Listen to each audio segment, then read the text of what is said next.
Un lapin sinon rien. Cela faisait des semaines qu'Isidore le loup essayait d'attraper Cracotte le lapin. Mais à rien faire, le lapin était trop malin.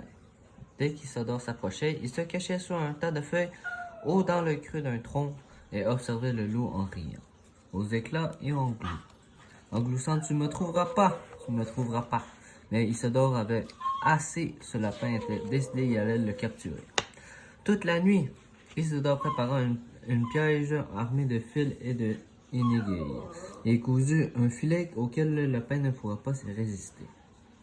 Au petit matin, le loup s'approcha son piège entre les arbres et se cacha derrière un grand chêne et entendit patiemment.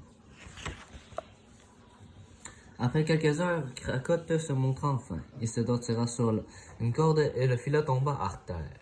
« Youpi, je t'ai eu !» se réjouit le loup. Isidore secoua le filet, mais à sa grande surprise, il ne contenait aucun lapin. Il ne le savait pas eu et entrait dans le filet afin de vérifier. C'est alors qu'il se sentit soudainement apporté dans l'air et le lapin venait de tirer sur la corde. Le captura son propre piège. Dépité, Isidore se mit à pleurer. « Je suis le plus lamentable des loups, je ne mangerai jamais de lapin. » Pris de pitié, Cracotte s'approcha proposant. « Si je t'apporte un lapin, tu me promets de ne plus jamais chercher à me manger. »« C'est promis, » s'écria le loup, plus heureux que jamais.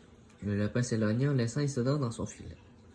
Quand il revient, il tenait un lapin brun entre ses pattes. « Goûte, dit-il au loup, tu vas te régaler. » Isidore croqua la bête.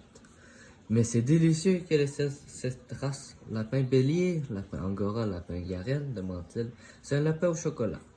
Miam, j'adore ça. » Depuis ce jour, de temps en temps, Isidore trouva des lapins au chocolat déposés sur la tas de feuilles, au pied d'un tronc d'arbre, au milieu de la clairière.